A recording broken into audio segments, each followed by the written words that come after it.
Un grand merci pour votre générosité et votre fidélité. Votre aide a été précieuse, mais elle n'est malheureusement pas suffisante. Nous n'y sommes pas encore. TV Liberté, première chaîne alternative de France, n'appartient à aucun parti, lobby ou oligarque. Elle ne vit que des dons de ses téléspectateurs. C'est votre don qui est le garant et le gérant de notre totale indépendance et de notre liberté de parole. Pour qu'en 2019, TV Liberté continue de défendre vos idées, aidez-nous maintenant et avant le 31 décembre.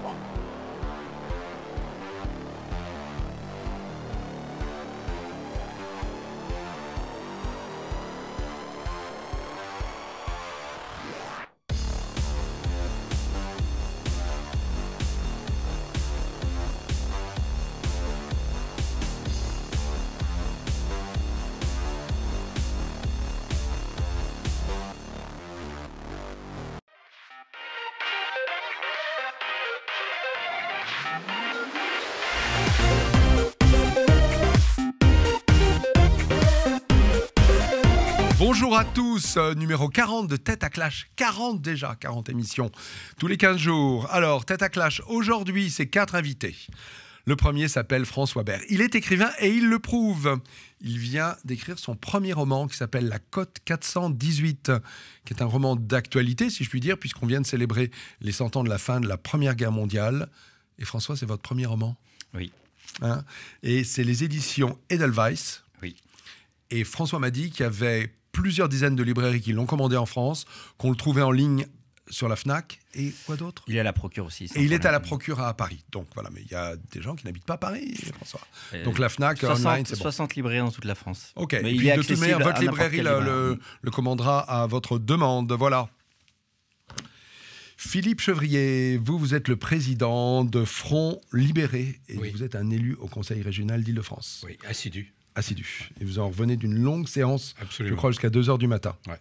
Merci de votre présence à C'est un plaisir. cette émission. Ok, partagez. Yves Christen, vous êtes biologiste et vous êtes écrivain vous aussi. Oui, Hein, et c'est votre 4e ou 5e fois ici. oui, c'est ça. Voilà. Oui. Votre présence est appréciée ici. Je Merci tiens à vous beaucoup, le dire. c'est Merci très beaucoup. gentil, je reviendrai. Et alors, nous avons un homme qui lui aussi a écrit un livre et il a d'ailleurs écrit ce livre avec sa femme. Hein. Il s'appelle Gérard Delépine. Sa femme se prénomme Nicole. Gérard, bonjour. Bonjour. L'un des sujets aura le trait à votre livre aujourd'hui. C'est une Mais alerte. ce qui nous préoccupe, c'est les gilets jaunes. Hein. Alors, un petit mot, juste avant un petit mot. Il m'a été reproché, et je tiens compte des remarques, de trop couper la parole aux invités. Alors, je vais tenter. C'est contre mon tempérament, je ne dois pas vous le cacher, d'être un peu en retrait, de voir comment ça se passe, de voir si nos invités arrivent à faire des débats et se couper la parole, peut-être, par exemple, la saisir. Nous allons voir comment ça va vivre comme ça. Dans tous les cas, merci pour vos remarques, nous en tenons compte.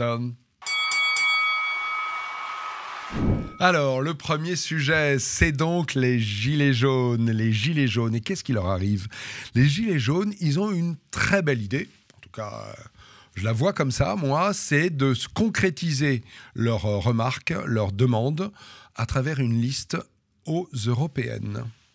Et est-ce que cette liste, c'est une bonne idée ? J'ai intitulé ce sujet « La bonne idée » ou comme d'autres, vous êtes d'avis que c'est une très mauvaise idée pour des raisons, par exemple, que ça va manger des voix à d'autres listes, par exemple. Est-ce qu'il y a quelqu'un qui veut... Oui, Écoutez, moi, je je pense que ça n'est probablement pas une bonne idée, parce que, pas tellement parce que ça va manger les voix à d'autres listes, encore que ça puisse être un problème, bien sûr, mais parce que ce qui fait la force des Gilets jaunes, et je crois que les médias n'y insistent pas beaucoup, ça n'est pas le nombre de gens qui sont dans la rue ou qui portent un gilet jaune. Ce qui fait leur force, c'est le fait que les 3/4 des Français les soutiennent. Et il est bien évident que s'il y a une liste de gilets jaunes, ils ne vont pas faire 70% ou 75% de voix aux européennes. S'ils font 12%, comme on le dit certains sondages, c'est déjà énorme. Mais l'autre raison pour laquelle ça ne me paraît pas être une très bonne idée, c'est qu'il y a une hétérogénéité des gilets jaunes. Et je crois que c'est une très bonne chose qu'il y ait une hétérogénéité des gilets jaunes. Donc si on fait une liste, on va la restreindre à une partie de cela, et d'une certaine manière, ça tue le mouvement. Ce serait différent si on était en Italie. Parce qu'en Italie, on pourrait avoir effectivement une association de différents mouvements dits populistes, à tort ou à raison, hein, mais gardons ce vocabulaire, qui pourrait faire gouvernement. Mais en France, ça n'est pas possible parce qu'il faut passer par les présidentielles, par les scrutins majoritaires, qui font qu'on ne peut pas imaginer un gouvernement Gilets jaunes, Rassemblement national, Dupont-Aignan, une partie de Wauquiez et peut-être même une partie de France Insoumise. Ça ne peut pas marcher comme ça. Vous ne pouvez pas être élu avec ça. Alors justement, certaines listes qui commencent à se créer, le Rassemblement national, la France insoumise, les socialistes, les communistes, disent en gros qu'en réalité, il n'y a pas besoin d'une liste Gilets jaunes, parce que des Gilets jaunes, ils en ont déjà, et même la France insoumise dit, mais nous, on en a depuis le début. Gérard, vous êtes gilet jaune, hein, vous portez la casaque, on va dire aujourd'hui. Disons que je défends leur majorité de leurs idées, qui me paraissent essentielles, parce qu'on a le problème est celui du déni de la démocratie en France depuis plusieurs décennies. Et ce déni prend quelle forme pour vous ? Il a commencé, il s'est extériorisé au maximum lorsqu'on a marché sur le référendum populaire qui avait dit non à l'Europe, et nos élus politiques des deux partis majoritaires à l'époque se sont entendus pour écraser la voix du peuple. Et donc, il vous semble qu'une liste Gilets jaunes est au contraire une manifestation de démocratie ? Non, le mouvement des Gilets jaunes était un réveil de la démocratie en France, et ça faisait longtemps qu'on l'attendait. Et ce n'est pas qu'en France, puisqu'on voit que ça émerge un petit peu à l'étranger aussi. Ce symbole, c'est simplement le tentative de récupérer sa liberté de parole, et ça, ils l'ont obtenu. Oui. Et aussi peut-être de redonner un peu, d'insuffler un peu de démocratie dans nos soi-disant représentations démocratiques occidentales, qui sont de moins en moins démocratiques. Bien, mais j'entends pas. C'est pas clair pour moi. C'est pas clair pour moi non plus. Oui, d'accord. Faire une liste a des avantages et des inconvénients. Oui. Je pense que faire une liste éventuellement, aux européennes, oui. Pour le reste de la politique, c'est moins sûr. Aux européennes, c'est un pourcentage. Donc ça permet de compter, et ils peuvent jouer même s'ils sont peu nombreux, à condition qu'ils aient 5%, ce qu'ils auront. Voilà. Par contre, je pense qu'il faut... 3% pour être remboursé, 5% pour être élu. Il faut avoir des élus. Je rappelle les règles. Oui, tout à fait. Et d'ailleurs, juste pour un rappel, hein, comment se passe le scrutin européen, il a lieu le 24 mai. 2019, donc dans moins de 5 mois. C'est un scrutin à un tour, et en fait, c'est un scrutin proportionnel. C'est un vrai scrutin démocratique. C'est ça. Sachant qu'il permet d'élire cette fois-ci 79 députés sur une liste nationale. Peut-être vous rappelez-vous que la dernière fois, c'était sur 8 listes régionales, et qu'il y a 5 députés en plus à élire cette fois-ci, par rapport aux autres fois. Donc en fait, vous-même, Gilets jaunes, vous êtes partagés. Hein, oui, mais je pense que ce qui est le plus important, nous sommes actuellement au moment du combat des idées. Oui. Si la Révolution française a eu lieu, c'est qu'il y a eu avant le siècle des Lumières. Et on peut dire que depuis 30 ans, on est dans les ténèbres, parce que la liberté de la presse a disparu, l'indépendance dans la justice n'existe pas, l'ENA a systématiquement saboté tous les contre-pouvoirs. Et finalement, les partis politiques, les syndicats qui étaient des actions de contre-pouvoir ont été mangés par le pouvoir en place. Et donc là, les Gilets jaunes inventent une réaction à cet étouffoir. Comme avait dit un président américain, lorsqu'on met le couvercle sur la marmite et que ça bout, et qu'on serre bien la vis, ça finit par exploser. Oui.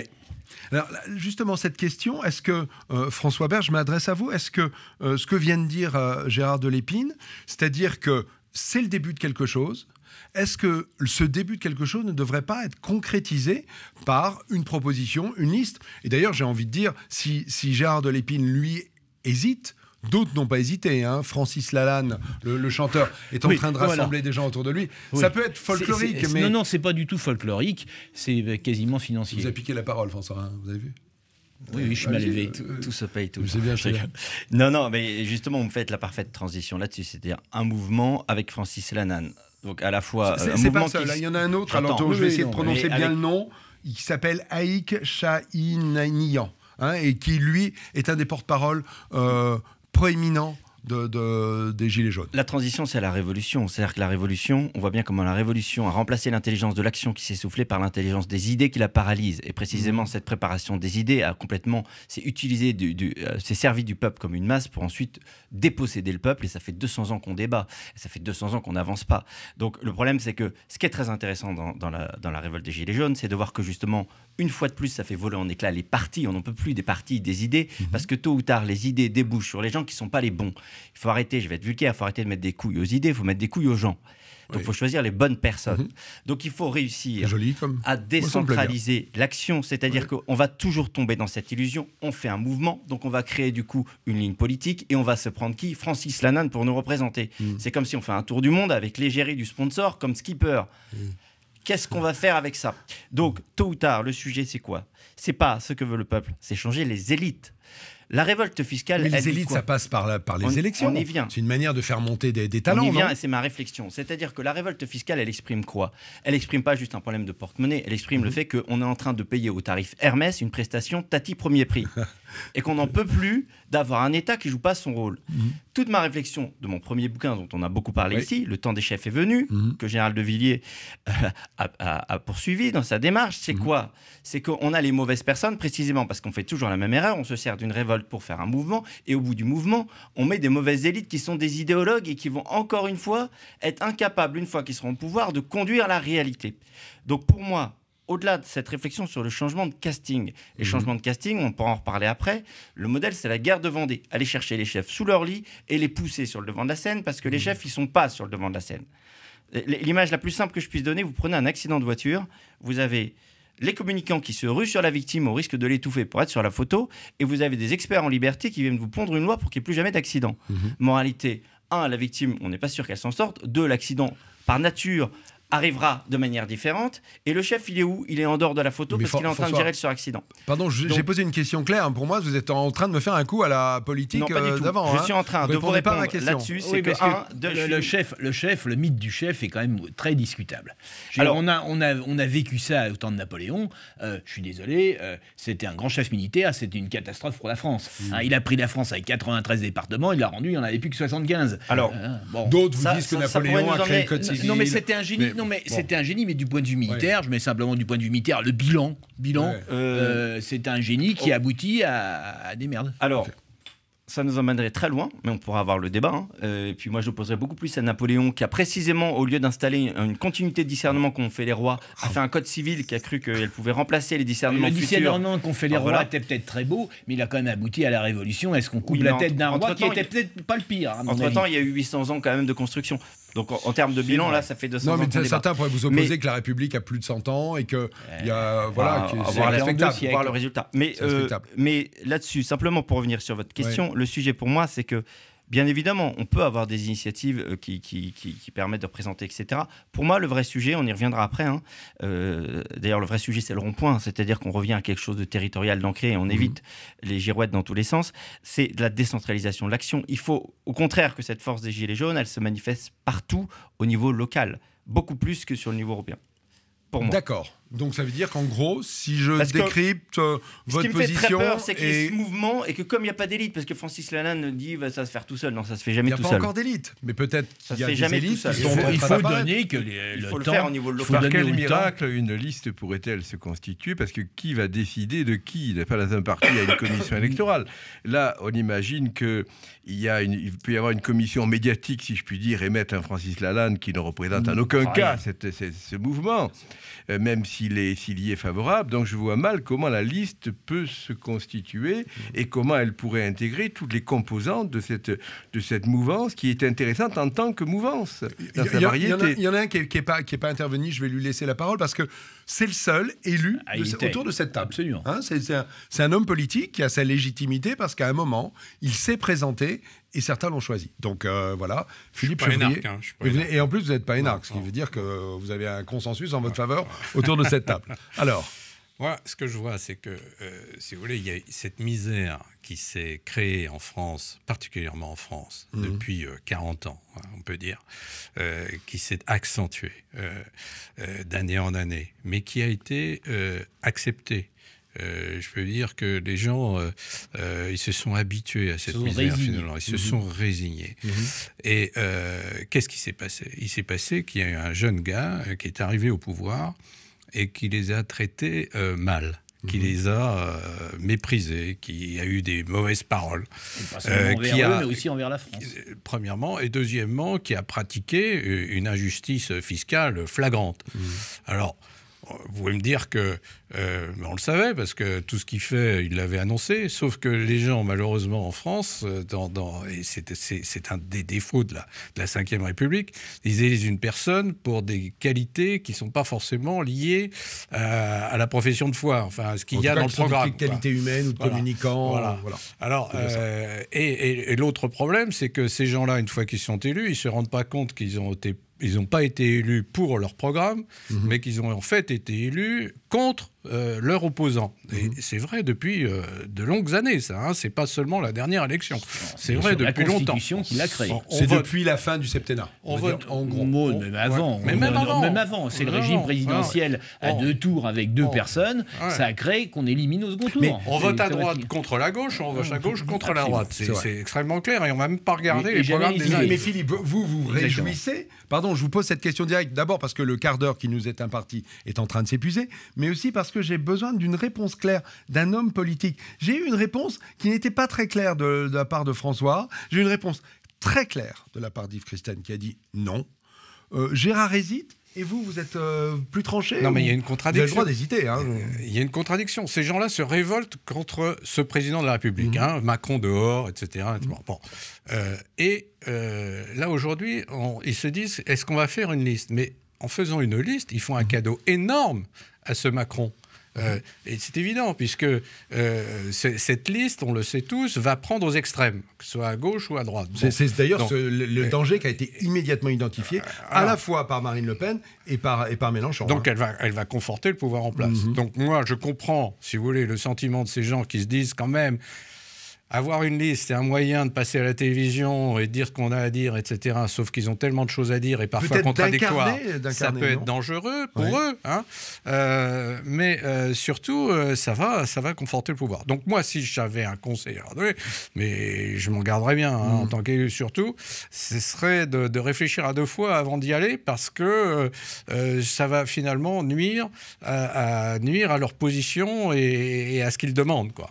Est-ce que vous n'auriez pas une position un petit peu ultra-gauchiste qui serait de leur dire « mais faites de l'entrisme ». Bah, oui, mais aller dans les partis, pardon. Ils n'en veulent pas de partout, de toute manière actuellement. Ils n'en veulent pas. On parlait de résignation tout à l'heure. Ils se sont résignés parce que le politique n'a pas apporté de solution à leur malheur. Hein. Donc, à chaque élection, ils ont vu qu'ils ont élu des types qui leur avaient fait des promesses, et puis en fait, les promesses ne se sont pas traduites dans les faits. Alors, du coup, la politique, pour eux, c'est tous pourris, quoi. Donc, il faut dire qu'il y a une certaine indécence actuellement du pouvoir en place. Je veux dire, il dit serrez vos ceintures et il augmente son salaire, M. Macron, et puis nos élus font la même chose. Alors, je vous propose, François, on va s'arrêter là. On va continuer sur les gilets jaunes, mais là, le quart d'heure est dépassé largement. Nous nous retrouvons, allez, dans quelques secondes pour une autre partie de cette émission. Et vous allez voir que nous allons continuer à approfondir le sujet gilets jaunes parce qu'il y a des choses très intéressantes à dire. Allez, à tout de suite.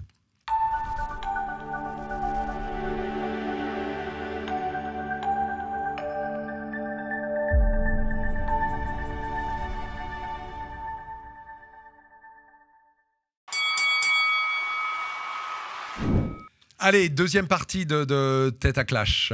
Sujet suivant. Le sujet, c'est les gilets jaunes. Et c'est un nom qui est apparu, le RIC. Moi, le RIC, j'en avais jamais entendu parler. Il y a 15 jours, personne n'avait entendu parler du RIC. Si. Oh, si. Ok. En Suisse, quand même. La j'habite votation. À côté. Oui, tout le monde parle de votation. Oui. Mais le référendum d'initiative citoyenne, moi, je ne connaissais pas. Ah, ben ok, Gérard, je suis un vieux ringard. La votation est quand même une des bases de la démocratie en Suisse. On est d'accord. Et c'est quand même une des démocraties les plus anciennes, qui n'a pas coupé de tête. Qui a eu quelques révoltes, mais pas grand-chose, et qui est bien installée, et qui apparemment font le bonheur des Suisses. Ça, c'est une revendication majeure des gilets jaunes. Je veux dire, si on doit synthétiser ce mouvement au moment où on en est, c'est-à-dire à 4 semaines de l'émergence d'un mouvement que personne n'a vraiment compris. Il faut bien dire, tous les analystes les plus fins n'ont rien compris, les analyses ont changé, mais globalement, on peut dire quand même que pour le moment, le référendum d'initiative citoyenne fait l'unanimité. Alors, qu'est-ce que vous y mettez? Allez, Gérard, qu'est-ce que vous y mettez? Le droit de la population d'exprimer son avis sur les problèmes importants. Oui. Et que ce droit ne puisse pas être mis en cause par une décision des politiques élus sur d'autres sujets. Et surtout la possibilité que le peuple puisse définir ce que sont les problèmes importants. C'est-à-dire qu'on ne leur soumette pas des référendums sur les sujets qui ne les préoccupent pas, mais qu'ils puissent exprimer les sujets qui les intéressent. Un exemple emblématique, quoi qu'on en pense sur le fond, est celui de l'immigration. L'immigration est manifestement rejetée d'une façon ou d'une autre par la majorité de la population, et ça n'est pas traduit dans les faits électoraux. Ne serait-ce que parce que les gens des partis, d'ailleurs, se peuvent être eux-mêmes divisés là-dessus. Et, prenons l'histoire du traité de Marrakech. C'est voilà un exemple de situation dans laquelle on aurait pu poser cette question à la population. Vous en voulez, vous n'en voulez pas. Et ce qui aurait été intéressant, c'est qu'on aurait vu, bien sûr, les électeurs de Marine Le Pen auraient été évidemment contre, mais pour les autres partis, on aurait vu une division. On aurait vu des gens de la France insoumise et même de Macron, qui auraient pu voter contre. Ils peuvent être pour Macron pour pas mal de raisons. De même qu'on peut être pour Le Pen au sujet de l'immigration et parfaitement contre Le Pen au sujet de l'Europe, par exemple. Oui. Donc je trouve que ces questions-là, c'est très intéressant de les poser et d'avoir des lignes de division qui ne correspondent pas aux lignes des partis. C'est le même problème pour le TISA. Je veux dire, on parle de référendum. Oui, pour l'économie, le TISA, tous les grands traités transcontinentaux du commerce qu'on nous impose actuellement sont des questions fondamentales pour l'avenir du pays. Et jamais on ne pose la question aux Français. Oui, mais pardon Gérard, est-ce qu'on n'est pas dans un monde d'une grande subtilité, d'une grande complexité? Non, on ne fait pas le coup de l'intelligence supérieure de Macron. Non, pardon, c'est la même chose. Hein. C'est trop subtil pour que le peuple s'en occupe. Me faites pas le coup à l'envers non plus. Me faites pas le coup à l'envers. Laissez-moi aller jusqu'au bout de ma question. On vit quand même dans un monde qui est de plus en plus complexe. Tout le monde est d'accord pour le dire. Ouais. Un référendum, non, c'est pas vrai. C'est oui ou non. C'est blanc ou c'est noir. Complexe, c'est pas vrai. C'est pas vrai. La taxe sur les carburants, c'était pas complexe. C'est oui ou non. Oui. Point. Okay. L'impôt sur la fortune, c'est pas complexe. C'est oui ou non. Je vais faire le tour de table et après on va parler des modalités. Il ne faut pas vouloir complexifier pour mettre un expert qui va prendre nos décisions à notre place. Philippe Chevrier, le RIC. Oui. Ça vous parle? Ça vous dites oui, on y va? Bien sûr, il faut y aller. Je vais vous dire pourquoi. Parce qu'en France, on l'évoquait un peu tout à l'heure, c'est qu'on est dans un système de démocratie intermittente. Ça a été dit d'ailleurs par un candidat à la présidence de la République. Bon, mais oui, démocratie intermittente. C'est-à-dire qu'à un moment donné, on vote, effectivement, donc c'est un acte démocratique, et on élit une équipe, un mec, enfin bon. Et il fait un programme. Le programme, personne ne l'a regardé. Et les gens le mais ça, c'est la responsabilité. Et les gens, c'est la responsabilité des citoyens. Et les gens, chacun a l'information accessible. Ils sont comme ça, vous n'allez pas les changer. Donc ils sont comme ça. Bon, et ils découvrent les programmes au fur et à mesure de l'exercice du pouvoir. Bon, et là, ils n'ont plus de moyens de réagir par rapport à ça. Donc ce référendum va permettre à la parole populaire de s'exprimer sur un certain nombre de choses. Quand même. C'est valable pour abroger justement un certain nombre de choses, abroger un certain nombre de programmes.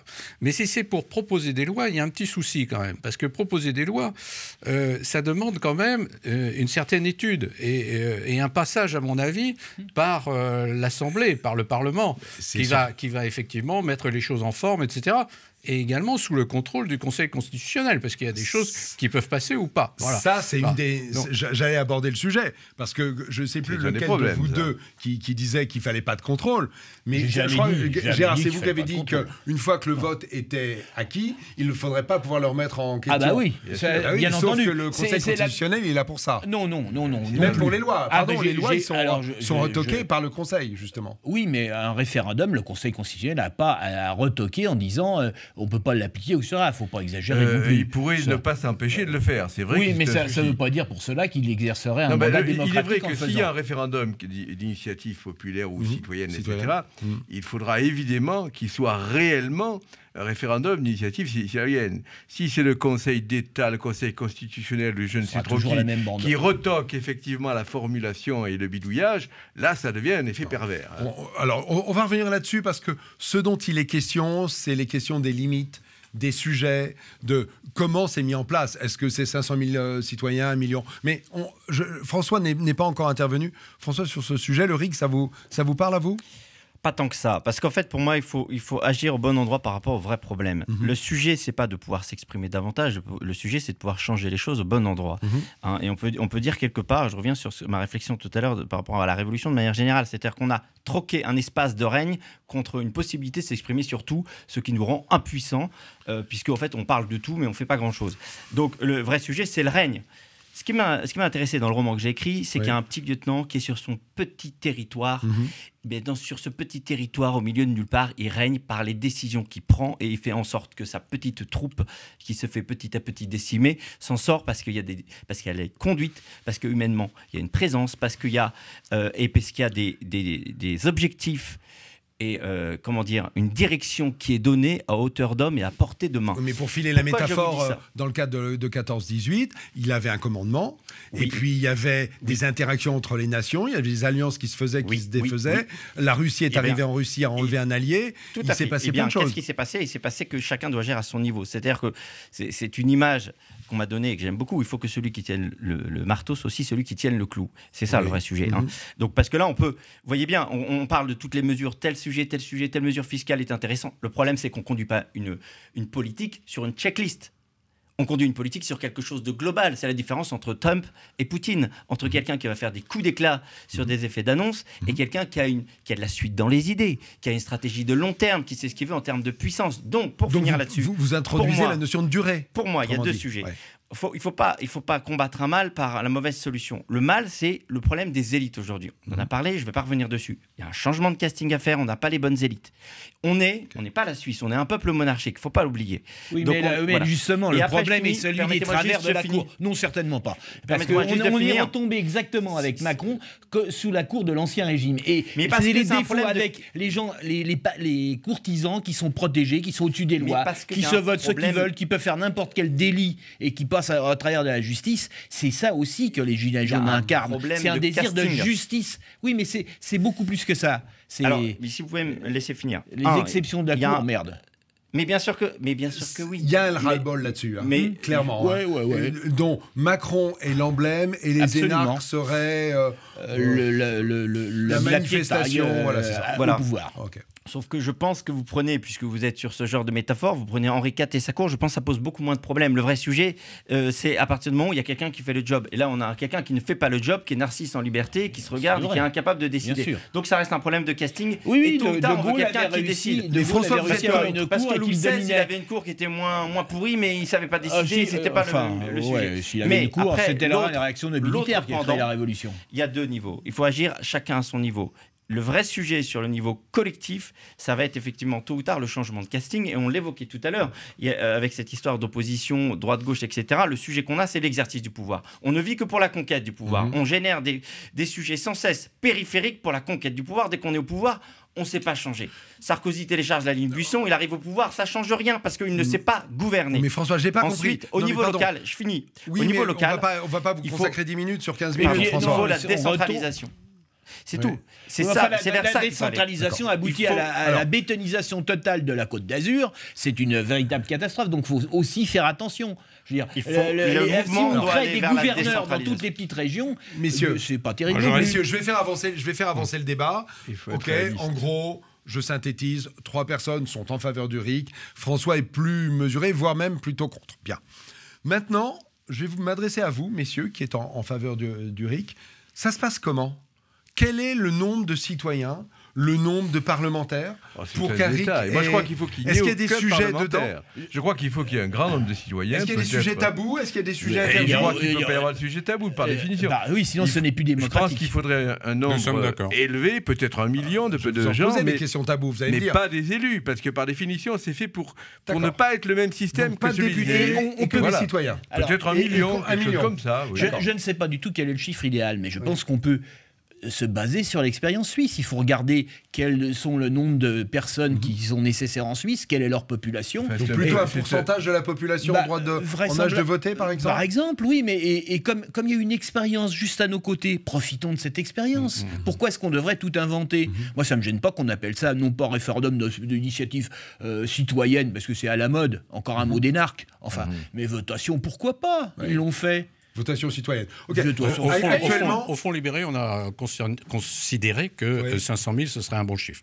500 000. Et comme les D'accord. patriotes, d'ailleurs. Hein, Actuellement, le référendum d'initiative partagée, puisqu'en réalité, ça existe déjà, ça s'appelle, c'est dans la Constitution, référendum d'initiative partagée, et 2 conditions, 20% des parlementaires et 10% des votants.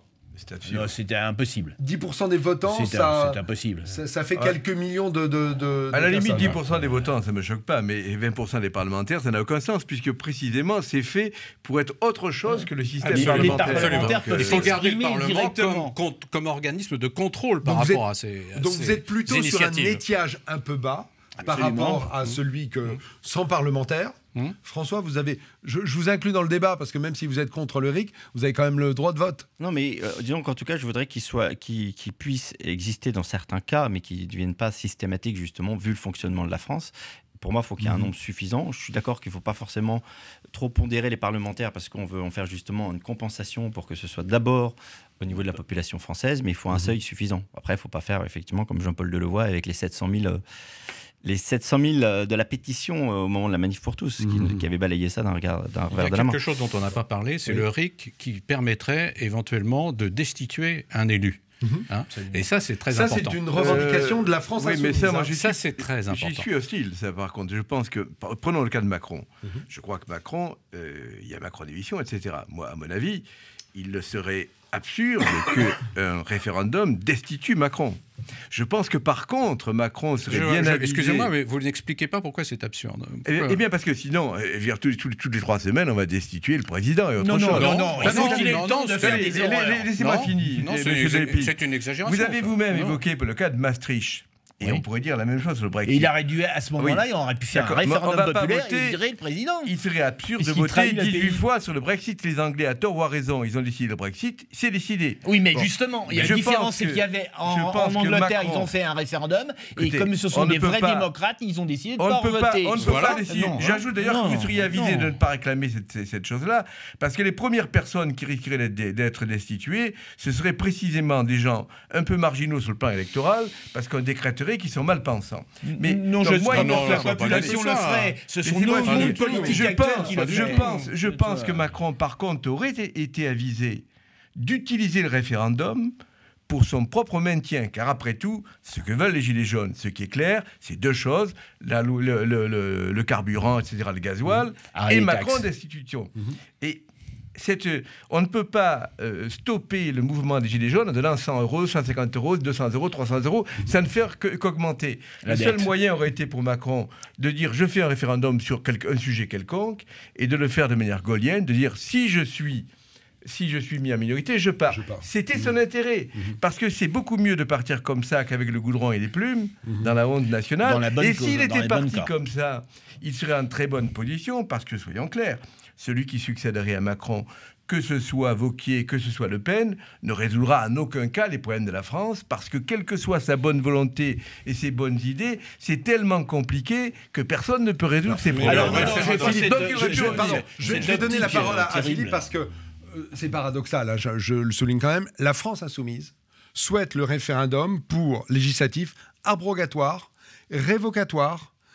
Et vous êtes sur cette position-là. Oui, absolument. Vous pouvez m'expliquer ? Absolument, parce que moi je suis tout à fait d'accord avec ce que vous venez de dire, paradoxalement, parce que effectivement ce référendum révocatoire permet à celui qui est au pouvoir éventuellement de se maintenir et au contraire d'augmenter sa légitimité. C'est pas du tout parce que Mais j'ai sur dans ma quelle tête fréquence ? qu'il faut tous les virer. C'est pas du tout mon état d'esprit. Mon état d'esprit, c'est au contraire de légitimer à nouveau la légitimité, du gars qui est au Et vous pouvoir. parlez uniquement C'est du tout à fait président normal. ou de l'ensemble des élus? Mais l'ensemble des élus. attendez, quand Le c'est- maire de votre ville. Quand c'est un président de région, on peut se poser la question. Quand c'est un député, on peut se poser la question, etc. Donc vous auriez comme ça éliminé tous les élus, il n'y en a pas beaucoup, du Rassemblement national Non. et de Français. Et oui, ils vont Mais représenter pourquoi même si vous Mais mettez un non, référendum, mais non. ils Mais vont pourquoi avoir 30% pour eux et 70% contre Mais eux. non, Mais non, le sujet n'est du pas tout. là. Il faut Pas un localement, motif. Localement, Alors, localement, un motif, ils ont des évidemment. raisons Faut un de motif. tenir. On va peut les parler, juger on va sur parler ces- des sujets tabous. Je voudrais juste ajouter une chose. Ouais. Ouais, allez-y, Philippe. Ce réf- Je me rends compte qu'on a complètement débordé. Ce référendum d'initiative citoyen, ça pourrait être utilisé aussi à l'intérieur des partis politiques. Parce qu'à mon avis, le mal vient vient de l'intérieur des partis politiques, car eux-mêmes sont gérés de manière démocratique intermittente. C'est exactement Attention, ça. Il y a parce des que congrès. là, c'est le soviet. les partis. Là, ce dont vous parlez, c'est du soviet, hein, c'est-à-dire on vote pour désigner son chef et puis ensuite on peut le destituer, si je vous ai bien compris. Et ça vous choque? C'est compliqué. Mais je ne sais c'est pas. parce que c'est allé vers un soviète que ça me désastre déplaît. J'ai pas de problème. Je suis mal- pas du tout soviète, mais il y a des idées qu'on peut Juste, on va partager. faire un tour de table. Est-ce qu'il y a des sujets tabous? Parce que, par exemple, si demain un certain nombre de citoyens décident de supprimer l'armée, parce que ça coûte cher, parce que ça sert à rien, et parce qu'en plus, ça envoie un mauvais signal aux nations à côté de nous, puisque on leur dit en gros qu'on est belliqueuse. Mais il faut faire C'est confiance. un sujet, Il faut faire ça, ou c'est pas un confiance sujet aux Français. Il faut faire confiance aux sais pas. Français. C'est Et le je peuple pense qui que décide. le peuple dira. La République s'est faite quand même sur l'armée en 89. Ça a été l'armée des citoyens. Oui. Ça a été. Ok, le 1789 là. Oui. Là, autant, D'accord. Mais quand même. Je veux dire, donc il faut est-ce qu'il y a pas des sujets- faisons confiance au Pardon, peuple. si demain, faisons. si demain je réussis à rassembler sur ma petite personne le fait qu'il faut faire baisser les impôts, vous croyez que je vais beaucoup avoir de gens contre moi? Sauf qu'en réalité, quand on baisse les impôts, on baisse les ressources de l'État. Est-ce qu'il n'y a donc pas des sujets tabous, messieurs? Je vous pose la question. Non. Non. Et, d'accord. en tout cas, pas Clairement, celui-là. non. D'accord. En tout cas, pas C'est celui-là.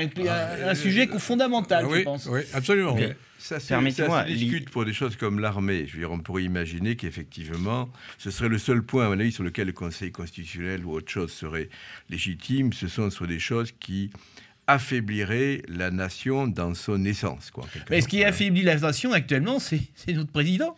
Oui, d'accord, Il a j'entends bien, mais je décrit en parle de... permanence. Pardon, mais il y a une question si qui on veut- est posée, c'est je réussis, moi Franck Tanguy, qui suis un antimilitariste, vous le savez bien, hein, François, fervent, et je réussis à mobiliser autour de moi des gens pour que l'armée n'existe plus, qu'on renvoie les militaires dans leur et que les casernes deviennent des centres. Mais vous Mais n'avez oui, pas mais forcément la majorité. Vous n'aurez pas Vous forcément n'aurez- la majorité. Ça dépend Et comment je le quand présente. j'entends un politique qui dit il n'est pas question de faire un référendum parce que la population va vouloir le rétablissement de la peine de mort, je suis désolé, c'est une leçon autre d'antidémocratie. Ça, c'est D'antidémocratie. C'est à eux de convaincre le peuple Voilà. qu'il faut garder la peine de mort Voilà. ou l'abolir. Voilà. Mais ce n'est pas à eux de décider Voilà. pour le bon peuple. Je vais céder Voilà. la parole Après, tout à fait. courtement parce que nous sommes à plus de 3 minutes. Je crois que nous n'avons jamais autant débordé. À vrai dire, pour un quart d'heure qui va durer 20 minutes. François, je vous cède la parole pour conclure. C'est que, donc pour moi, il y a des sujets d'envergure nationale qui demandent des débats, etc. Mais encore une fois, redonner le pouvoir au peuple, c'est pas lui donner juste un pouvoir d'expression permanent, c'est lui redonner un pouvoir de règne. Et on va reconstruire les choses par le bas. Vous voyez, et ne serait-ce qu'on parle de destitution, j'étais intervenu dans vos locaux là-dessus, sur la fin du suffrage universel direct, qui amène, au fait, par une espèce de dictature émotionnelle, encore une fois, la meilleure égérie. Et donc, plus on va repartir du local, notamment aujourd'hui, il y a un vrai sujet des maires avec des histoires pas possibles, des présidents de communautés d'agglo qui coupent le pouvoir aux maires, etc. Avec parfois le maire du village de 70 habitants qui fait la loi à celui qui en a 70 000. Okay. Voilà, à partir du moment où on revient sur ce pouvoir local-là, c'est pour ça que je reviens dans une décentralisation, mais équilibrée, encore une fois, tout ça, ça se calcule, on remonte toute la chaîne. Et à partir du moment où on part de ce pouvoir du peuple, pour reconstruire les élites intermédiaires. Et c'est ça la vraie aristocratie d'ailleurs. C'est quelque chose qui part du concret et non pas un petit club de marquis poudrés. Et qu'on remonte vers le haut et qu'on peut à la fin désigner un chef d'État qui est élu par d'autres chefs qui ont, eux, le marteau et le clou, on reconstitue quelque chose où le pouvoir du peuple s'exprime vraiment. Là, et non pas par des chimères simplement. François, je vais conclure là-dessus. Voilà. Vous êtes en train de partir vers la démocratie indirecte, alors qu'il me semble que les revendications des ronds-points et des gilets jaunes, c'est justement le contraire, c'est la démocratie directe. On n'est pas sorti de l'affaire, mes amis. Direct au niveau local. On est à 5 minutes de débordement. Direct au niveau local. La grande crue de la Seine à côté, c'était rien du tout. Je vous prie de m'excuser pour ce quart d'heure de 20 minutes et je vous retrouve de l'autre côté de l'émission dans quelques secondes pour un autre sujet. À tout de suite.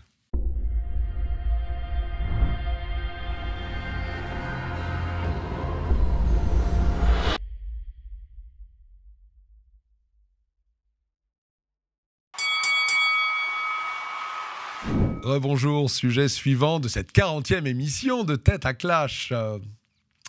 Nous creusons toujours les gilets jaunes. Et là, nous les creusons parce que il me semble qu'une des choses qui ressort de cet événement, c'est que les gilets jaunes ont trouvé sur le rond-point un lieu d'expression, un lieu de rencontre, du local, du lien. Et je crois qu'il est difficile d'y voir du négatif présenté comme ça.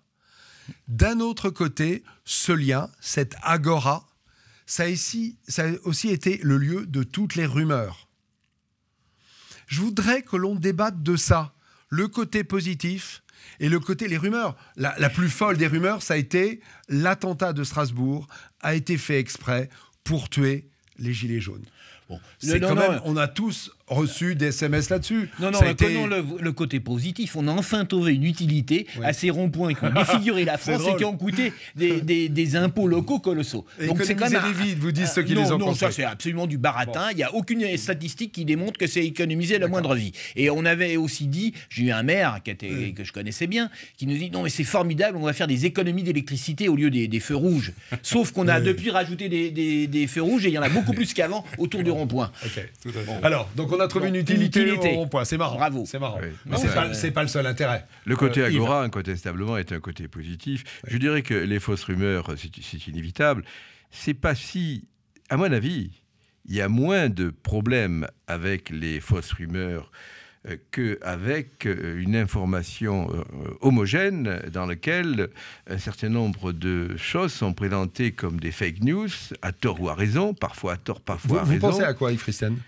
Je pense à un tas de choses. Enfin, je veux dire, chaque fois qu'une nouvelle est politiquement incorrecte, elle est fake news. Tout ce que raconte Trump, j'ai guère de sympathie pour Trump par ailleurs, surtout du fait qu'il nous casse les pieds avec les mesures finalement qui sont des inconvénients pour la France.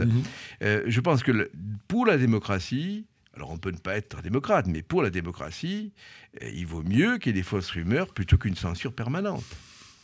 Ok.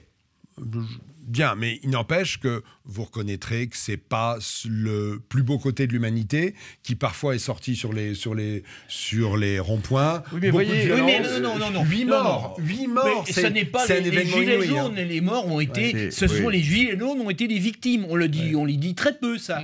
Les gilets jaunes n'ont jamais tué personne. C'est toujours eux qui ont été les victimes. Ce sont des accidents de circulation. C'est des accidents, pas toujours. Le camionneur, il a écrasé le gilet jaune alors qu'il s'était arrêté, il est reparti. Il a voulu forcer le barrage. Le premier mort sur le barrage, c'était aussi une automobiliste qui avait soi-disant peur qu'il fallait absolument emmener. Paniqué, dit-elle. Dit-elle, oui, c'est un peu facile. Elle était à l'arrêt, elle a foncé. Non, c'est les morts, les victimes ont été des gilets jaunes. De chercher les coupables des morts. Non, mais je ne cherche pas les coupables. On le rappelle pas à la radio. Jamais je n'entends dire ce chiffre. À chaque fois, on dit les gilets jaunes, il y a eu 8 morts, c'est catastrophique. François Bert, est-ce que vous avez vu aussi cet événement qui a été...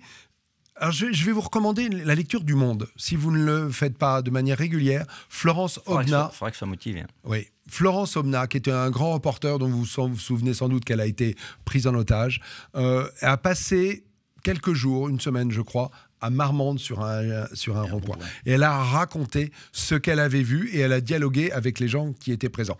Et en gros, je trouve qu'elle a sorti une patte humaine sur ce qui se passe qui m'a donné envie de mettre ce sujet-là aujourd'hui. Mais clairement, moi, c'est-à-dire ce point de rencontre, ce lieu, ce lien qui se crée. Ce point de rencontre, je dirais, il y a 2 niveaux de point de rencontre. Le premier, c'est que c'est la rencontre de 2 injustices. L'injustice de tout un peuple français oublié depuis des années, avec tout un peuple violent sorti tout droit des banlieues ou sorti tout droit de certaines bandes non contrôlées, impuni. Là, vous parlez des exactions qui ont lieu dans toutes les grandes villes de France. Sur lequel on s'est focalisé. Et c'était à la fois le fait que le brave citoyen, vous savez, il y a cette phrase, en France, la loi s'applique pour ceux qui la respectent. Donc voilà. Donc à la fois ce peuple oublié qui se coalisait enfin pour exprimer ça, et de l'autre côté, ces années d'impunité, sans doute, et là-dessus les rumeurs n'étaient pas forcément si mauvaises que ça, savamment entretenues pour que ça casse et puis qu'on puisse du coup projeter le mal sur les autres. Donc c'est ça qui est intéressant sur ce point de rencontre de carrefour et non pas de rond-point. Après, si je reste sur le rond-point, justement, pour pas être dans quelque chose de l'ordre du giratoire infini, et on finit par vomir au bout d'un moment, ce qui est très intéressant pour moi, c'est justement, je reviens sur ce règne de petits territoires. C'est-à-dire que, on peut dire d'ailleurs que c'est un peu la revanche de la province contre Paris. Et là, on revient là-dessus. C'est-à-dire que, plus que court avec le bas peuple, c'est plus montagnard et coup d'État permanent des montagnards à la Révolution, qui ont fait du coup effectivement de la Révolution quelque chose d'encore plus centralisé, même si ça continuait des choses qui avaient déjà été faites. Et avec à la terreur. Du coup cette espèce de terreur permanente de la manifestation qui voilà. Moi j'aimerais opposer, si on parle de Révolution, ça m'est cher aussi, les montagnards à la Vendée. Vous avez les montagnards qui sont dans le coup d'état permanent, juste à côté du pouvoir, et dès que ça c'est celui qui gueule le plus fort qui gagne, aux Vendéens qui vont chercher leur chef sous leur lit et qui font quelque chose de coordonné et en local. Et d'ailleurs, la Vendée a marché tant qu'elle est restée en Vendée, elle a perdu à partir du moment où elle est sortie de la Vendée. Ah, bien sûr, parce qu'elle était dans son territoire, Oui. et quand elle est sortie Eh bien, de son territoire, et encore elle une fois, je connaissait reviens plus le là-dessus. territoire. C'est-à-dire que Elle avait ce moins de lieu soutien d'expression-là, c'est lui qu'il faut développer. C'est là que l'expression populaire directe prend tout son sens, parce qu'il est à portée de main et à hauteur d'homme. Là, on est dans Oui, mais un enfin, dialogue direct. pour résoudre les traités internationaux que la France signe et qui s'appliquent après, parce qu'un traité international est juste en dessous de la Constitution. C'est pour ça qu'il dit changer de casting, mais ils qui sont sont pas donc- l'Europe. donc Mais qui sont- retrouver la qui sont- souveraineté. Mais il faut Pardon, sortir mais- de l'Europe. Oui, mais évident. qui sont, D'accord. pardon, mais qui sont aussi les traités internationaux. Il y en On a toujours commencé eu. quand même par la Les- liste européenne. Ah, Les- non, mais les attention, archives- les les archives traités de- internationaux jadis, la plupart du temps, résolvaient des problèmes politiques. Ils n'allaient pas dire pas vous n'avez seulement. pas le droit d'avoir un système socialisé de santé, par Oui, mais exemple. pas seulement, les traités internationaux ont toujours régi, par exemple, la circulation des marchandises et des biens Oui, et des hommes entre Oui, les mais gens. quand le Et traité on voit que international le qui lie Brexit la part de France- ça. Oui, ben, bien entendu. Le De Brexit. 2000 ans de relations avec la Grande-Bretagne. Difficile à défaire. Mais non, on aura toujours des relations avec la Grande-Bretagne, et la Grande-Bretagne, ça a Bien récupéré sûr. son destin. Et moi, ce que je ne tolère pas, c'est qu'un commissaire européen, qui n'a pas été élu, qui n'exprime rien du tout, sauf la conjonction de forces obscures, puisse décider de ce qu'on achètera, si on mangera de la viande de bœuf Et en aux gros. hormones, etc., et qu'on abaisse des normes de sécurité sanitaire, c'est totalement intolérable. Donc il faut que la France retrouve sa liberté de choix, aussi bien de son alimentation que de ses médicaments, parce que l'Agence européenne du médicament, c'est une honte absolue. Attention, C'est un attention, sujet. Mais on On va revient pas, sur le casting. refaire Non, non, le- mais- Comme on l'a dit revient Vincent. sur- On revient sur le casting. On va pas refaire le débat du avoir Brexit, du Brexit. Pour avoir la démocratie, il faut un pays avec des frontières. Enfin, Sinon, il y a pas de je crois que la démocratie. C'est une démocratie évidence. n'est pas contradictoire des L'absence éléments de frontières non, du pouvoir. Et je pense par exemple que l'Europe est une bonne chose. Cette Europe-là est une mauvaise chose.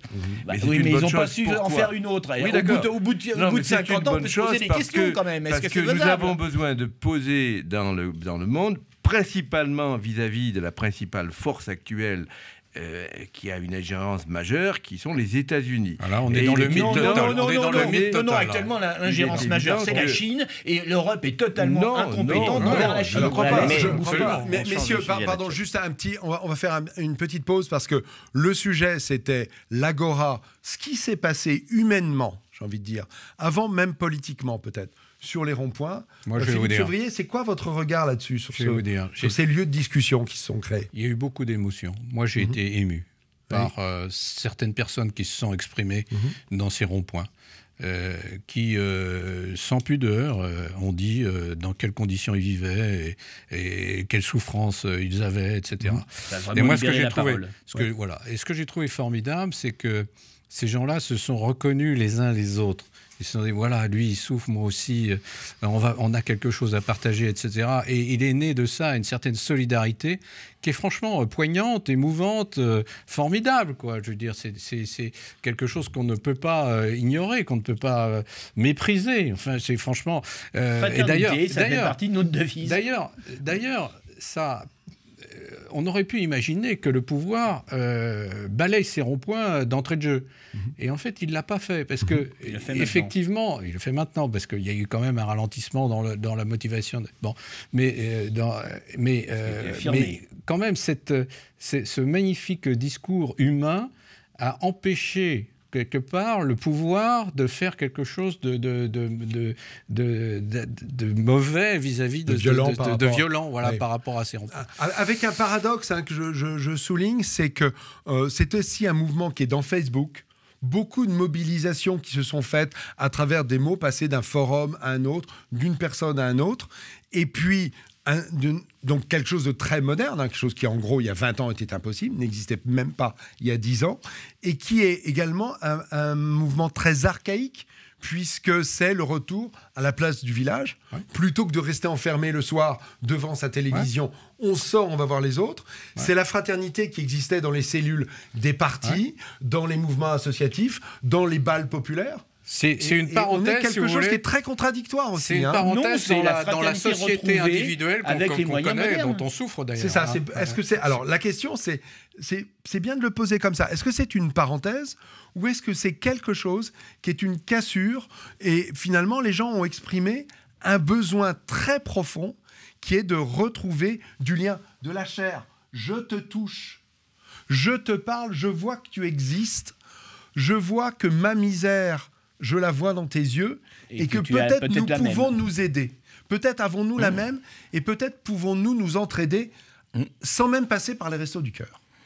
Clairement, moi, ça me fait penser, vous savez, c'est comme quand vous êtes dans un métro et qu'il y a quelqu'un qui se fait agresser, tout le monde reste tétanisé, mais s'il y a quelqu'un capable de dire on va pas se laisser faire, on va se lever, qu'il y en a un deuxième, un troisième, on retourne la situation. Oui. Hein, ce qui devrait arriver plus souvent. Et c'est vraiment ça ce qu'on a vécu. C'est-à-dire qu'il y a eu une expression qui a pu se manifester de manière très nette sur un premier endroit, un deuxième, un troisième, et il y a eu ce sentiment collectif d'une expression partagée, quoi. Donc à la fois il y a une dimension de fraternité, mais là où c'est à mon avis très intéressant, et encore une fois il faut le poursuivre de la bonne façon, c'est qu'il y a la possibilité qu'à partir du moment où quelqu'un s'est levé, que tout le monde peut se lever et qu'on peut y aller ensemble. Ouais. Écoutez, messieurs, merci pour ce moment, cette bulle de communication. J'espère pour ma part que les Gilets jaunes vont creuser ce sillon humaniste, ce sillon de communication. Je pense qu'il y a une belle piste pour eux. En dehors des débats politiques dont nous avons parlé déjà. Et je vous propose de nous retrouver dans quelques secondes pour un sujet suivant. À tout de suite.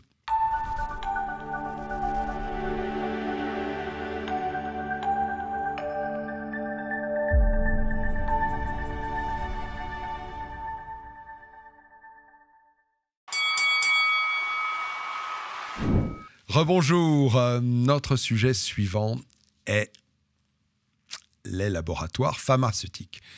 Les laboratoires pharmaceutiques, leur pouvoir, leur influence, leur manipulation, peut-être aussi l'intérêt de les avoir avec nous, puisque malgré tout nous vivons de plus en plus vieux, c'est bien parce qu'il y a des médicaments et une amélioration dans le soin et dans l'hygiène.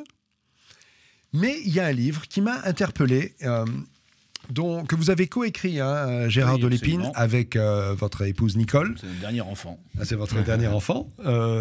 Et qui est sur le Gardasil. Alors, vous allez nous situer le débat sur le Gardasil et le cancer, sur les vaccinations.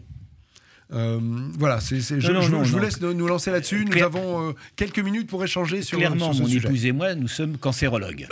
Donc, nous ne parlerons pas des vaccinations en tant que telles. Oui. Nous parlons du vaccin Gardasil, qui est un médicament comme un autre, qui malheureusement a été accepté très très rapidement, sous fait de multiples influences parfois. Parce qu'il combat le papillomavirus. Il combat. C'est un vaccin qui est dirigé contre quelques souches de papillomavirus, puisqu'il y a environ 150 souches qui peuvent infecter l'homme. Oui. Et le Gardasil 4 en combattait 4. Le Gardasil 9 qui vient de sortir en combat 9. Oui. Bon, il a été c'est un vaccin très bien. Il est efficace sur les infections, soyons clairs. Il est également efficace sur les verrues. C'est vrai. Ce sont des résultats démontrés et que nous admettons parfaitement. Simplement, ce qui nous gêne, c'est qu'il a été vendu comme dans la prévention du cancer. Et là, tous les gens qui proposent le Gardasil, et vous avez tous les jours dans les journaux des encarts qui disent il faut vacciner, il faut faire mieux que les voisins qui vaccinent à 80%, il faut qu'on arrive à 90%, la France est en queue de peloton avec moins de 20%, c'est un scandale, rattrapons les autres. Et tous les médecins ne sont pas d'accord avec vous. Non, attendez. J'en ai parlé, juste un petit insert personnel. Heureusement. J'en ai parlé à la femme d'un très bon copain qui est pédiatre, à qui j'ai parlé du sujet, qui m'a dit mon Dieu. Elle était au téléphone, je voyais ses cheveux se dresser en me disant « Mais mon Dieu, qu'est-ce que tu me racontes ?»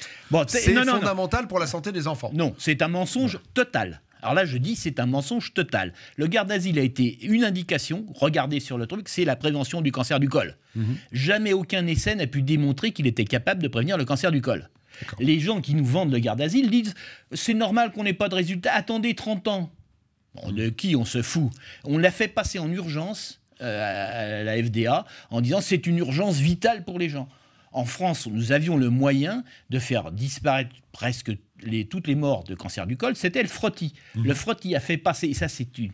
Je regarde les statistiques de la veille sanitaire. Et le frottis c'est tout simple, ça se pratique chez le gynéco. Et ça coûte 17 €. Bon, là on nous fait un vaccin à 400 €. 400 € quand même.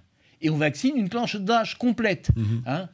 Nous avons 800 000 personnes qui naissent en gros en France depuis 10 ans, donc 400 000 filles, et on voudrait vacciner ces 400 000 filles pour un coût qui approcherait les 300 millions, et on n'est pas capable de régler les heures supplémentaires de nos flics pour un produit qui non seulement est inutile, qui a été accusé, je ne rentrerai pas dans le débat, de nombreuses complications médicales graves à l'étranger, et qui, comme par hasard, augmente le risque de cancer. Et donc nous, en cancérologue, et ça, ce n'est pas une idée farfelue de ma part, simplement la lecture des résultats des registres nationaux du cancer des 4 pays qui ont vacciné à tout va, qui sont l'Australie. Il faut dire que l'inventeur du vaccin, c'était Ian Fraser, qui est très très proche du gouvernement australien.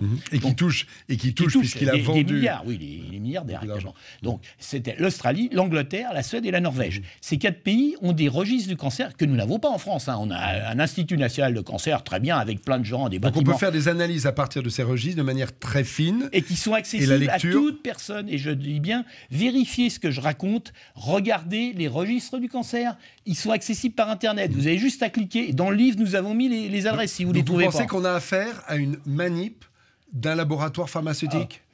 C'est pas moi qui le dis. Il y a un livre qui est paru aux États-Unis il n'y a même pas un mois, signé Marie Hollande, et qui montre que c'est uniquement un modèle de commercialisation qui n'a aucune réalité scientifique derrière. En dehors de l'attention. Comme il y en a beaucoup, comme il y en a beaucoup. Oui, bien sûr, oui, mais malheureusement. Moi, que les laboratoires fassent des choses discutables, qu'ils achètent même des politiques, ça pourrait arriver, qu'ils achètent des médecins, ça pourrait arriver. Un professeur de médecine touche de l'université environ 100 000 euros par an. On sait qu'il y a au moins 100 professeurs en France qui en touchent 500 000 des labos. Quelle est leur honnêteté là-dedans? Bon, passons. Donc tout ça, ça peut arriver. À la limite, les labos, ils font leur job. Ils sont là pour gagner de l'argent. Ce qui me scandalise, c'est que nos autorités de tutelle, notre INCa est incapable de dire que nos taux de cancer a doublé chez les filles vaccinées depuis qu'on vaccine. Merde. Faire un bilan. Yves Christian, votre regard. Alors vous qui êtes professeur de médecine. Écoutez, moi, non, je ne suis pas professeur de médecine, je suis biologiste. Mais je n'ai pas étudié comme Gérard Delépine ce dossier. Je constate, sans vouloir, comment dirais-je, débattre là-dessus, que il me semble que dans l'ensemble, les cancérologues sont plutôt favorables à ces vaccins. Ah non, mais ils sont très favorables, mais ils n'ont pas du tout étudié. Vous verrez que toutes les études qui prônent la vaccination, aucun ne parle de l'incidence du cancer sur 100 000 femmes, qui est la seule chose qui est intéressante. Et moi, je fournis les courbes officielles des registres. Donc arrêtons. Ils disent attendez 40 ans pour voir. Oui, non. Mais enfin, quand même, bon, une fois encore, quand on n'est pas... Alors, à un sens, ça rejoint le débat précédent. Quand on n'est pas un expert d'un domaine... on a tendance à considérer que les gens qui sont experts du domaine ont une certaine validité. Voilà. Il faudrait, je suis bien d'accord, en termes de démocratie. Donc, là c'est un grave problème. Les liens d'intérêt de ces experts dans la vaccination sont connus. Mais enfin, malgré tout. Ils vivent de ça. Notre ministre, ce qu'on n'a pas dit là, dans l'obligation vaccinale, ce qui a été peu raconté. Agnès Buzyn a été à la... directement, j'ose pas dire à la solde des laboratoires, durant de nombreuses années, y compris quand elle était à l'INCa. Et son mari n'a fait toute sa carrière, et je le reproche pas, il a le droit de le faire, sur les vaccins. Il ne vit que des vaccins depuis 30 ans. Alors qu'on nous dise que c'est une opinion tout à fait indépendante. Le vaccin, ça a fait énormément progresser. Alors là, je parle uniquement du garde d'asile. Je ne parle que du garde d'asile. Et le garde d'asile, il est nocif. Gérard, on va essayer de faire circuler. C'est ça le problème. J'entends ce que vous dites, mais enfin, quoi que l'on pense de la ministre de la Santé et de son mari, elle est cancérologue et son mari... Non, elle a été hématologue, elle a travaillé même pas 5 ans auprès des malades. Et depuis, elle a été... Son mari était le patron de l'INSERM, et à ce titre avait évidemment un accès à de l'information. Moi, ce que je voulais dire qui est un peu périphérique par rapport à ça, puisque je n'ai pas étudié ce dossier, c'est que dans la critique de l'industrie pharmaceutique, il y a beaucoup de choses que l'on peut dire, notamment sur l'influence que ça a. Mais il faut surtout dire quand même, si on est objectif, que c'est quand même la seule industrie qui fait l'objet de contrôles extrêmement précis. C'est la seule industrie. Non, Allez, c'est totalement faux. C'est totalement faux. Non, Les médicaments que vous achetez en France, on ne sait pas où ils ont été fabriqués. Ah, ça, je suis désolé. Il n'y a aucun contrôle de l'origine des produits. On ne sait pas qui les a fabriqués, où ça a été fabriqué, quelles sont les normes. C'est pas vrai. Non, mais laissez-moi finir. Ne dites pas qu'elle est surveillée. C'est un mensonge. Il est clair que c'est non seulement... C'est et si je sais pas mal de choses là-dessus, c'est non seulement la seule industrie qui est extrêmement contrôlée dans les mises sur le marché des produits. Non. Laissez-moi finir. Laissez-moi finir. Et ça contraste avec précisément tout le reste. Je pense par exemple à la nourriture, où là nous avons des produits clairement dangereux. Il n'y a pas le médicament le plus dangereux qui ait jamais été mis sur le marché, n'aura jamais été aussi dangereux que la bouffe à base de sucre, de greffe des glaces, etc., que l'on vend sans aucun contrôle, spécialement pour les enfants. Comme les statines, vous me parlez de ça, comme les statines, on nous a fait toute une histoire. Mais les statines ne peuvent pas être aussi dangereuses que la fast-food. Deuxièmement, on donne un exemple qui est celui... registre, hein. Qui est celui... Non, mais il a raison. Qui est celui des téléphones portables et des... Peut-être. Les enfants, depuis l'âge de 10 ans, ont collé à l'oreille un truc, donc personne n'a contrôlé la toxicité à long terme. Les pylônes que l'on voit partout également. Je ne dis pas que c'est dangereux. Je dis que pour ces trucs, pour la malbouffe, je dis que c'est dangereux, toxique et mortel. Mais pour le téléphone, on ne sait pas. Pour le téléphone, je ne sais pas. Mais je constate que c'est mis sur le marché comme ça. Il y a des études assez sérieuses qui montrent que ça augmente le taux de cancer. Si il y a des études, elles montrent plutôt qu'il y a un problème. Et malgré tout, c'est massivement sur le marché. Mais vous avez raison sur cet aspect. Même il y a des études qui sont faites. Bon, mais vous n'avez non, on ne peut pas que dire le contraire. Attendez, nous parlons du cas d'asile. Ça fait 30 000 morts aux États-Unis. Je ne parle pas de l'industrie, je ne critique pas l'industrie. Je ne critique pas l'industrie. Je vais recentrer le débat. Mais il y a des contrôles. Alors que dans le reste, il n'y a pas de contrôle. Sur l'influence des labos, la France, les Français sont les premiers consommateurs de médicaments au monde. Il y a eu un chercheur qui s'appelle Philippe Evin qui en gros dit que sur 2000 médicaments sur le marché, en réalité il y en a 10 000, mais il y en a 2000 parce que les autres sont des copies d'un des 2000, il y en aurait 200 d'utiles. Les autres servent à rien. Mais il n'en sait rien. Non, c'est pas vrai. Ça n'est pas vrai. Il n'en sait rien. Vous avez lu son livre. Non. Il a une opinion. Mais on ne peut absolument pas dire que... Et d'ailleurs, c'est le problème de Philippe Evin, qui est un homme intelligent. C'est qu'il a eu un côté un peu ayatollah. La vérité, c'est que les médicaments, dont on dit qu'ils ne sont pas actifs, personne ne peut démontrer qu'ils ne sont pas actifs, n'est-ce pas? Oui, mais on peut démontrer. Il n'y a pas d'études qui montrent qu'ils le sont actifs. Alors, il faut arrêter. Donc, je crois que ces questions-là sont extrêmement compliquées. Et qu'on ne peut pas les traiter globalement. La seule certitude, c'est que l'industrie du médicament est l'industrie la plus contrôlée qui soit. C'est imparfait, mais c'est un fait. Je vais céder la parole à ceux qui ne Je m'oppose complètement à cette opinion qui est parfaitement fallacieuse. Que les autres industries aient besoin d'être contrôlées, je suis d'accord. Mais c'est pas parce qu'on fait des horreurs par l'alimentation qu'on doit accepter les horreurs sur le garde d'asile. Je ne parle pas d'autre chose. Je vais faire un référendum d'initiative citoyenne pour pouvoir l'ouvrir. Allez-y. Donc, oui, simplement deux choses là-dessus. C'est bien. Mais au niveau local, on y est. Deux choses pour moi. Je ne suis pas compétent sur ces sujets-là, donc je ne parlerai pas vraiment du contenu. Ce que je sais en revanche, c'est que là, sur lequel on a un pouvoir, parce que sur le sujet, encore une fois, c'est déjà là sur quoi on a un pouvoir, c'est effectivement de veiller à tout ce qui peut être pénétration, de lobbying, d'influence au niveau des lieux de décision. Et là-dessus, bien sûr, au niveau de l'État, on a vu qu'il y avait quand même souvent des collusions, et ça, c'est un sujet. Et deux, pareil, on parlait d'Europe au départ, on y revient, c'est-à-dire que plus c'est éloigné, je reviens à mon marteau et au clou, plus il y a des possibilités de pénétration, de logique d'influence, parce que c'est complètement silotisé, et que celui qui prend la décision, il est juste là sur son petit silo, il balance son influence sans prendre en compte une globalité des choses, etc. Première réflexion. La deuxième réflexion, c'est toujours pareil, je veux voir sur quoi on peut agir à son niveau. Je pense qu'il y a la pharmacie, mais c'est de la même façon qu'un psy, il faut qu'il arrête de prescrire des antidépresseurs qui créent surtout les conditions de bonheur. Il faudrait aussi qu'en France, on agisse sur le reste, éviter qu'on se passe de médicaments, parce qu'à mon avis, c'est ça la priorité. Parce qu'on sait qu'il y a beaucoup de suicides post-antidépresseurs. Dont le vrai sujet, ce serait d'éviter les antidépresseurs. Allemand, où le pilote qui était déprimé avait pris une dose telle qu'il passait à l'acte. Ça l'avait défréné, il pouvait passer à l'acte. Donc le sujet pour moi, ce serait surtout de réussir dans la vie quotidienne à se passer de médicaments. La question, d'abord, c'est un vœu pieux, parce que je pense que certains d'entre nous vivent plus longtemps que j'ai pas dit, mais on a des leviers pour s'en passer aussi, et notamment sur la sinistrose française. Les médicaments et les erreurs des médicaments ont des conséquences sur nos vies. Je pense à la dépakine.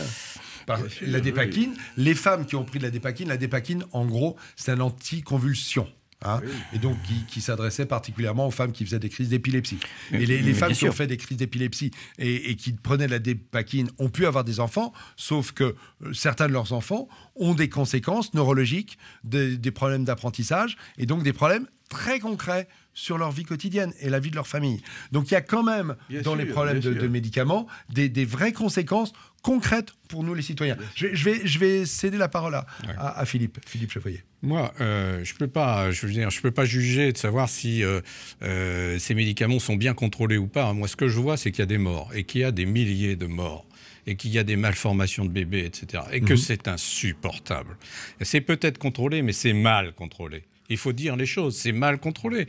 Vous avez des gens dans ces organismes de contrôle qui ont des conflits d'intérêts avec les industries pharmaceutiques. C'est évident, on en voit tous les jours. Et c'est ça qui est important. Que l'industrie pharmaceutique fasse du fric. Elle fait son boulot. C'est son boulot. On est dans le privé. On est dans le domaine du privé. C'est pas le problème. Non, mais c'est pas le... Attendez.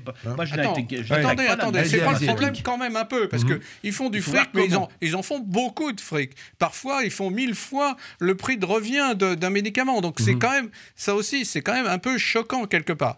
Bon... Mais il y a des morts. Donc, le rôle de l'État, c'est de contrôler tout ça. Voilà. Que les gens fassent du fric, d'accord. Que les labos fassent du fric, d'accord. Mais l'État est là pour contrôler. Et il fait mal son boulot. C'est clair. On est dans un domaine de la mondialisation encore. On retrouve ça. Les gilets jaunes, ils sont effectivement les victimes aussi de la mondialisation. Mais dans les médicaments, on retrouve le même truc. On a des médicaments qui sont fabriqués en Chine, qui arrivent ici, et on les contrôle pas. On contrôle pas nos frontières. Donc évidemment, on se fait bouffer de partout. Y compris pour les médicaments. Il faut savoir que l'évothyrox, nouvelle formule... À quoi ça servait, l'évothyrox ? À traiter les insuffisances thyroïdiennes. J'ai été scandalisé de voir que 3 millions de Français en prennent. C'était tout à fait aberrant. Ça prouve qu'il y avait... Inutile. Totalement inutile. Enfin, pas 3 millions d'inutiles, mais au moins 2 millions d'inutiles. On ne peut pas dire que ce soit un médicament inutile. Non, il y a au moins 2 millions des indications sur les 3 millions qui sont inutiles. Qu'il y ait effectivement des gens qui prennent des médicaments hors indication, c'est une certitude. Mais l'histoire des morts... problème. Je crois qu'évidemment c'est embêtant. Car ça correspond à une usine qui a été construite en Chine par relativiser laboratoire les choses. pour Prenez fabriquer la dépakine. Vous avez nommé la dépakine. Bon, d'abord, il y a des choses qu'on ne savait pas nécessairement. Dépakine, ça sert à quoi ? C'est un système anti-épileptique. Bon. Ah pardon, vous avez la dépakine. Même pour une femme, même aujourd'hui, sachant la dangerosité pour les enfants, si vous avez une femme enceinte qui fait des crises d'épilepsie extrêmement graves, et si pour cette femme il n'y a pas d'autres médicaments actifs que la dépakine, qu'est-ce qu'il faut faire ? Vous voyez ce que je veux dire ? De la même manière, on parle des morts, mais il faut aussi... Prenons un domaine que connaît bien mon voisin, celui des cancers. On parle beaucoup aujourd'hui de l'immunothérapie des cancers, avec des choses qu'on appelle des CAR-T-cells, par exemple, etc. Qui sont des choses, à mon avis, remarquables, parce que c'est la première fois qu'on a des médicaments qui, semble-t-il, guérissent des cancers tels que les mélanomes, mais il y a aussi des morts. Mais ces morts, ils seraient morts de toute façon, donc c'est pas si grave, entre guillemets. Donc il faut mettre en perspective... Alors ceci dit, je ne suis pas en train de vous dire que tous les médicaments sont recul suffisant pour affirmer qu'on guérit un mélanome actuellement avec les CAR-T-cells. C'est pas vrai. On n'a pas de recul suffisant. La guérison, c'est un minimum de 5 ans. Je suis Nous sommes à d'accord 1 an. Alors arrêtons. Non, mais sur l'ensemble des marqueurs, on a quand même le sentiment... On a des indices qui font que croire que... Écoutez, c'est différent. Je ne veux pas qu'on parle de guérison dans ce cas-là. Si l'immunothérapie des cancers n'est pas... quand même une immense révolution médicale. Non, c'est pas une révolution. Il n'y a aucun progrès médical depuis l'aube des temps, quand même. Non, mon maître Maté était un des premiers au monde à parler d'immunothérapie. Oui, c'est lui qui a parlé du BCG dans les BCG. Ça met du temps à arriver. Mais sauf que le BCG, on n'a aucune preuve que ça marche. Si, sur les cancers de vessie, c'est complètement faux. Sur les papillomes de vessie, ça marche. Alors que pour l'immunothérapie, ça a été démontré depuis 30 ans. On a des preuves d'activité. Bon, on a des preuves d'activité, mais pas de guérison. Je suis d'accord que vous me disiez que ce sont des produits actifs, mais je refuse qu'on me parliez de guérison. Qui semblent être des guérisons. Les deux spécialistes... que les gens espèrent. À quel est le recul ? Vous me dites parler de guérison. Quel recul ? Ah non. Non, mais Bon, alors c'est pas une guérison qu'on ne casse pas les pieds. Ne trichons pas sur les mots. Non. Dites que vous espérez qu'un jour on arrivera à une guérison. C'est ce que je vous dis. Dans le cas des cancers, on a aujourd'hui un certain nombre de marqueurs, un certain nombre d'évidences sur des problèmes que je ne peux pas détailler ici, comme la population de cellules souches, oui, etc. mais tout ça, d'accord. Moi, je suis un clinicien. Je veux savoir s'il va vivre curieusement, malade. des gens, par exemple, dans le mélanome ou dans des tumeurs du sang, on a l'impression que certaines personnes qui étaient avec des métastases, qui étaient mortes quasiment dans l'année qui vient, non seulement ne sont pas morts, mais que tout se passe comme si ils étaient carrément guéris. On verra dans 10 ans si c'est réellement le cas. 5 ans me suffira. Bon. Et bien sûr, tous ne sont pas dans ce cas-là. Donc il y a de gros espoirs de ce côté-là. L'immunothérapie du cancer. Et peut-être même il y a des cas dans lesquels l'immunothérapie aggrave la maladie. Parce que les cellules immunitaires que l'on injecte, ce sont des armes de guerre. Elles sont tellement puissantes qu'elles peuvent tuer autre chose que les cellules tumorales. Victoire à la Pyrrhus. Mais incontestablement, même si ça peut à la limite faire des morts, c'est une immense révolution médicale. On va rester sur cette note d'espoir. C'est un immense espoir, mais ce n'est pas une révolution actuellement, car le résultat n'est pas obtenu. Gérard, on va pas remettre une pièce dans le nourrin, parce qu'en plus, on est à moins 3 minutes 47 secondes, 48, 49, ça ne cesse de changer, et le record, on va pas le battre cette fois-ci. Donc voilà, je voulais vous remercier, tous les quatre, de la richesse de ces débats. Écoutez, on se retrouve l'année prochaine, voilà. C'est la dernière émission de l'année 2018. On va se retrouver en 2019. Si Dieu nous prête vie, joyeux Noël, meilleurs vœux. Et donc, à dans pas très longtemps, à dans 15 jours, 3 semaines. Au revoir.